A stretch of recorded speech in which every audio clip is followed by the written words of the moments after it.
Bom dia, queridos! Tudo bem com vocês? Como vocês estão? Espero que estejam bem. A paz a todos. Aqui quem vos fala é o pastor Mesaque e hoje nós vamos expor a primeira carta aos Tessalonicenses. Ela foi escrita por Paulo por volta de 50 a 51 depois de Cristo. Acredita-se que é a carta mais antiga escrita no Novo Testamento. Paulo estava na cidade de Corinto quando escreveu esta carta. Para que os irmãos se situem, em Atos 16, do 6 ao 10, Paulo foi impelido pelo Espírito Santo para que fosse agora para a Ásia para pregar o Evangelho. E quando ele vai para a cidade de Tessalônica, ele chega, ele procura ali, já encontra uma sinagoga. Ele foi para essa cidade porque era uma cidade estratégica também, junto às outras que tinha. Ela estava fazendo uma ligação ali entre a Europa e a Ásia.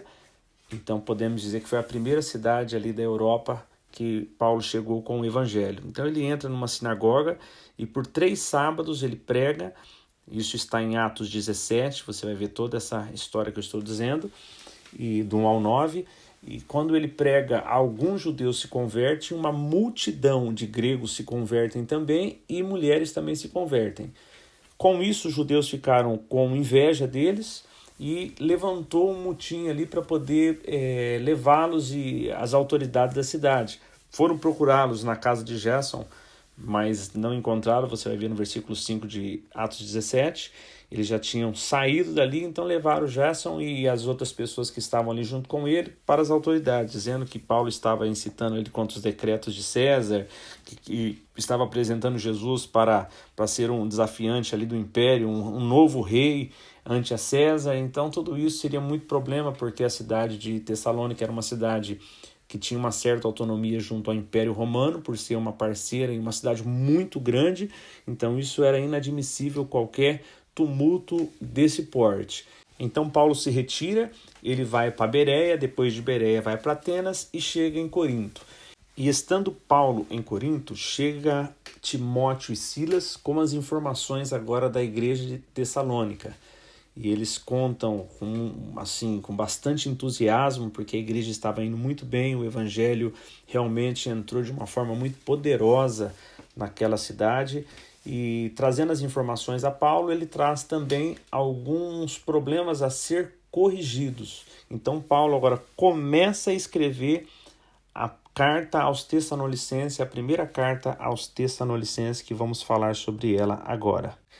Embora em Atos 17 ali cita que foram 3 sábados que Paulo esteve na cidade de Tessalônica, quando nós vemos o decorrer dessa carta, dá-se a impressão que ele está falando com uma igreja muito madura, uma igreja com muitos anos ali experimentada, porque ele fala de muitos assuntos com a igreja e fala assim, olha, como eu falei com vocês, como eu ensinei a vocês, lembram? Então Paulo, assim, ele teve 3 semanas muito produtivas juntamente com os irmãos ali de Tessalônica. Um dos problemas apresentado ali por Silas e Timóteo, que estava acontecendo com a igreja de Tessalônica, é que eles acreditavam que a volta de Jesus estava tão próxima, que aconteceria por aqueles dias, que eles estavam vivendo de uma forma onde muitos já estavam precisando ali de receber ajuda, porque eles estavam parando as suas atividades, acreditando que Jesus voltaria naquele momento. É uma epístola escatológica, mais do que qualquer outra, as 2 cartas aos Tessalonicenses. Nós vamos ver também no capítulo 2 que havia um questionamento sobre a autoridade apostólica de Paulo. Então ele combate ali, ele usa até um exemplo sobre mãe, o cuidado da mãe, a autoridade do pai e como um filho sofre quando está longe dos seus pais, da sua família. Paulo inicia o capítulo 1 agradecendo a Deus ali pela igreja e citando também 3 marcas que eram comuns nas cartas de Paulo, 3 marcas que identificam uma maturidade da igreja, que seria a fé, a esperança e o amor. No versículo 5, Paulo relembra a eles que o evangelho que Paulo pregou a eles não era um evangelho que chegou somente em palavras, mas em poder no Espírito Santo e em plena convicção. Então ali foi um avivamento, realmente na pregação desses 3 sábados ocorreu um avivamento, por isso tantas conversões ocorreram naquela cidade. E Paulo relembra agora eles no versículo 5. No versículo 6, Paulo cita que eles são imitadores de Jesus, que eles receberam a palavra ali em meio a tribulações, mas mesmo assim eles viviam na alegria do Espírito Santo. Agora, do verso 7 ao 10, Paulo cita que eles se tornaram modelo para os outros cristãos, a forma que eles estavam servindo a Deus. Para as outras cidades, repercutiu muito o que havia acontecido, o avivamento que ocorreu na cidade de Tessalônica. E o fato deles serem gregos, os gregos tinham muitos deuses, era uma infinidade de deuses. E no versículo 9 nós vemos que após essa conversão, eles estavam abandonando a idolatria, abandonando esses deuses para servir o Deus vivo e verdadeiro. No capítulo 2, até o versículo 13, Paulo agora faz uma defesa do seu apostolado. Ele relembra aos irmãos ali sobre o que ele havia passado, qual a perseguição que ele sofreu em Filipos. E agora ele vai responder no versículo 3, ele começa a responder aos questionamentos que estavam fazendo de acordo com o procedimento que Paulo usava para pregar o evangelho. Então no 3 ele fala, pois a nossa exortação não procede de engano nem de impureza. No versículo 4 ele fala, pelo contrário, visto que fomos aprovados por Deus a ponto dele nos confiar o evangelho. E no versículo 5 ele fala, a verdade é que nunca usamos de linguagem de bajulação. Quando nós observamos nesses 3 versículos, 3, 4 e 5, o argumento que Paulo usa para combater ali os questionadores, nós entendemos que eles estavam ali tentando minar a autoridade de Paulo. E agora Paulo, no 7 ao 11, ele usa 2 figuras muito importantes. Ele usa a figura da mãe, no versículo 7, ele diz, além de não requerer o que me é direito, eu tratei vocês como uma mãe acaricia seus filhos, com zelo maternal. E depois no 11 ele usa a figura do pai. Ele usa a doçura da mãe e a autoridade de um pai, a firmeza de um pai. Ele fala, exortamos, consolamos e admoestamos. Este admoestar seria confronto com a palavra. Então ele está dizendo, olha, não usei de palavras, não usei de vista grossa para ensiná-los a respeito do evangelho. Eu exortei vocês, eu confrontei, estou confrontando com a palavra, assim como um pai confronta um filho querendo o seu bem. A partir do verso 13 ao 16, nós vemos Paulo descrever como os tessalonicenses estavam enfrentando as suas lutas. Paulo enfrentou luta quando estava lá e agora eles também enfrentam o mesmo tipo, da mesma forma, as lutas que Paulo havia enfrentado. No versículo 14, ele compara eles com a igreja dos judeus, pois tanto os judeus quanto os tessalonicenses sofriam na mão dos seus patrícios.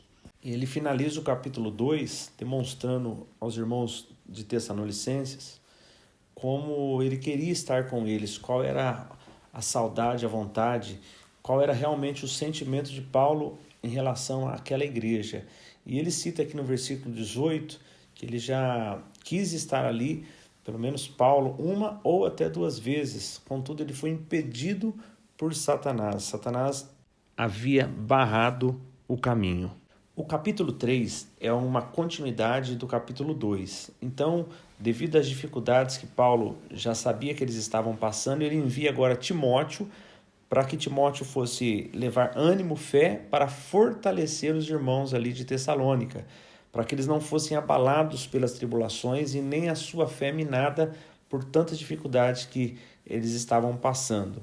E do versículo 6 ao 13, quando Timóteo retorna a Paulo, retorna com boas notícias, com boas informações, onde alegra o coração de Paulo e deixa Paulo mais animado. E no finalzinho ali, Paulo faz uma oração pelos irmãos tessalonicenses.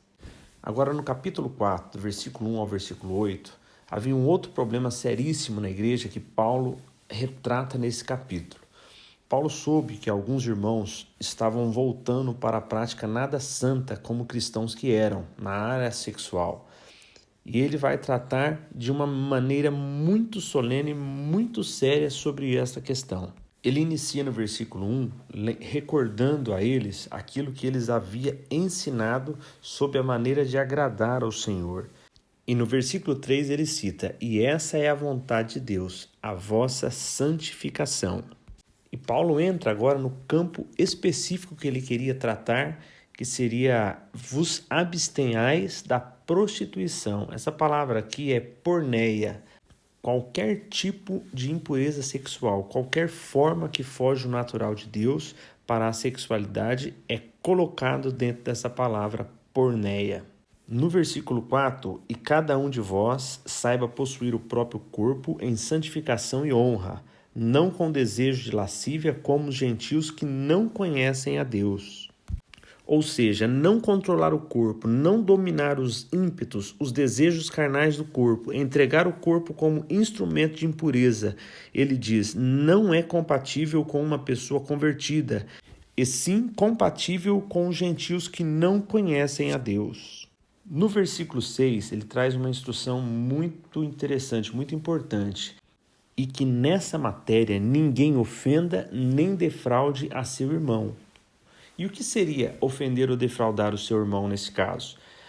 Seria despertar no outro um desejo que você não pode suprir licitamente. Não quer dizer que você não possa suprir, mas você não pode suprir licitamente. Isso é o que significa ofender ou defraudar o seu irmão. E o finalzinho do versículo 6, Paulo coloca algo muito sério, que ele fala, aqueles que enveredam por este caminho, aqueles que ficam longe dessa pureza, que é a vontade do Senhor, têm o próprio Senhor como vingador dessas coisas. No 7 ele cita que Deus não nos chamou para impureza e sim para a santificação. No 8 ele fala que quem rejeita essas coisas não rejeita o homem, e sim a Deus que também vos dá o seu Espírito Santo. Paulo nos ensina aqui que o padrão de santidade na área sexual é uma orientação divina e rejeitar isso não é rejeitar pastores, mestres, pais e mães, e sim o próprio Deus. Ele nos deu o Espírito Santo e é Ele quem nos capacita para vivermos uma vida de santidade ao Senhor, vencendo aí os desejos da carne. Agora, a partir do verso 9, Paulo vai tratar de uma outra situação muito importante, que seria o amor fraternal.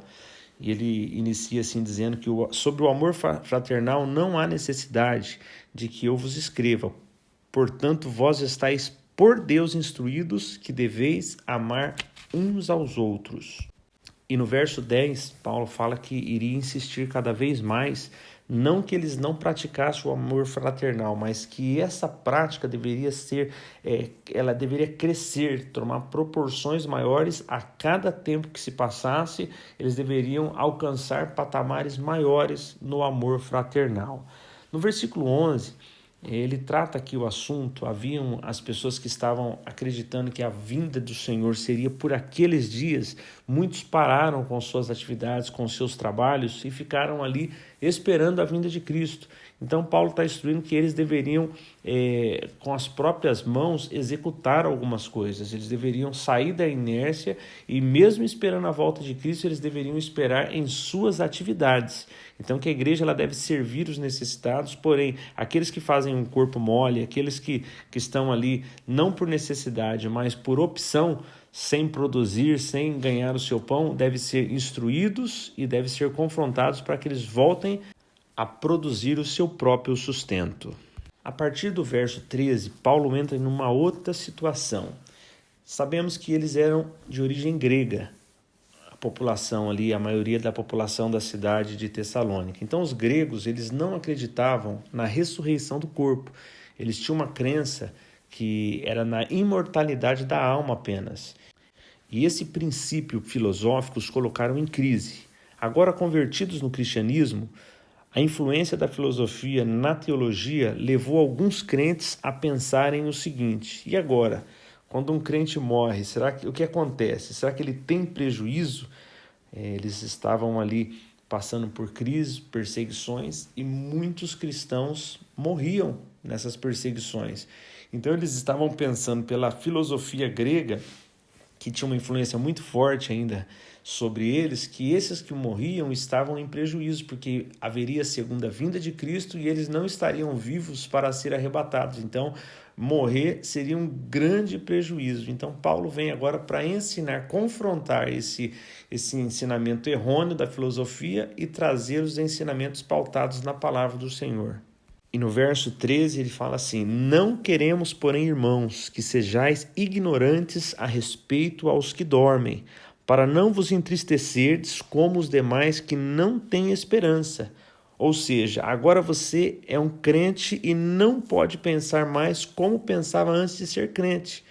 Ele sim não tem esperança, porém vocês agora têm a esperança. Então agora Paulo traz a solução. No verso 15, nós vemos que ele não traz mais uma filosofia como eles estavam acostumados. Ele fala assim: ora, ainda vos declaramos por palavra do Senhor, nós os vivos, os que ficarmos até a vinda do Senhor, de modo algum precederemos aos que dormem.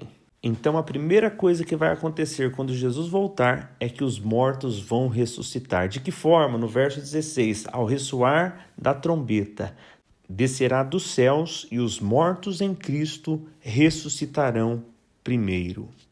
Depois de consolar os Tessalonicenses no capítulo 4, agora no capítulo 5 ele vai ensinar como será a vinda do Senhor, como ela vai acontecer, será certa e repentina. Irmãos, ela virá como um ladrão, então a vinda será inesperada. Não será num dia óbvio, a rotina diária estará normal, assim como disse Jesus, as pessoas estarão comendo, bebendo, casando e dando-se em casamento, comprando, vendendo. Então será um dia inesperado. No verso 3, quando andarem dizendo paz e segurança, eis que sobrevirá repentina destruição.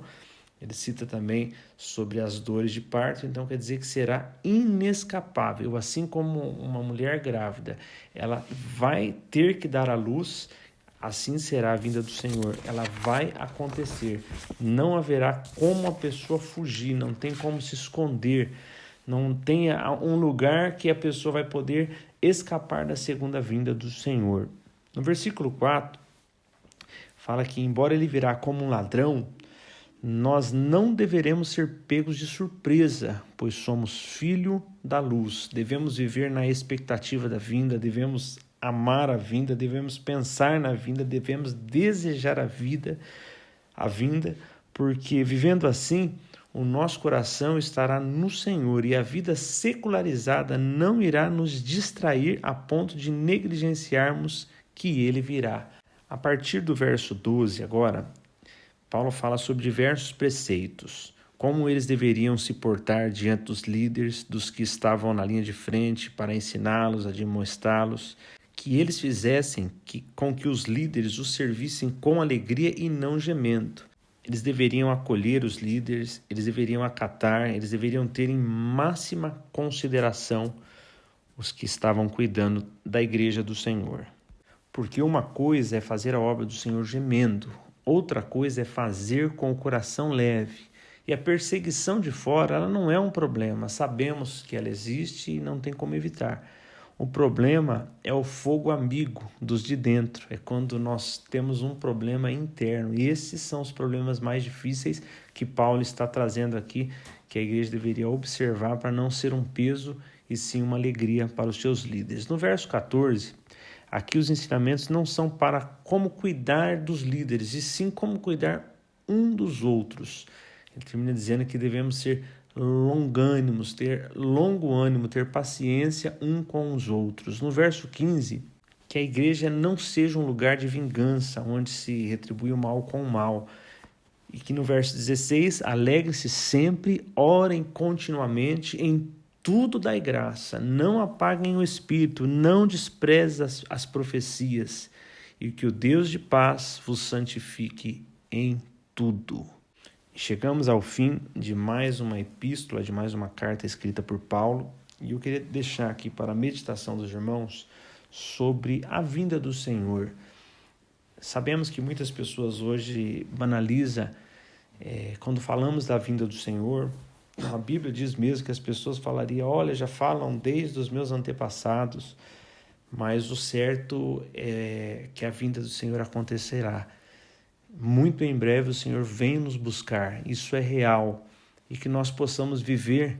A Bíblia diz que a vinda do Senhor é para aqueles que amam e esperam, então que nós possamos viver amando, esperando, que o nosso coração esteja no Senhor. Devemos viver, cumprir os nossos compromissos com a família, com o trabalho, com aquilo que nos compete no dia a dia.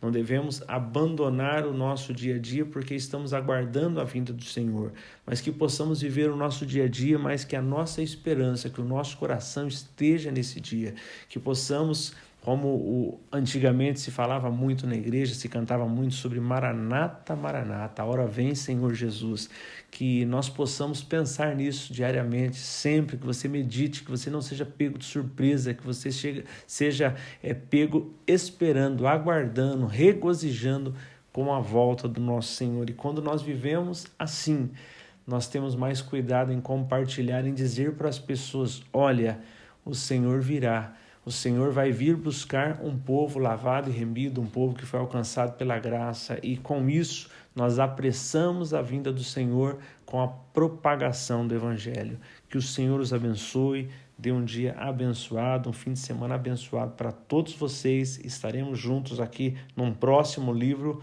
se o Senhor permitir. Deus os abençoe.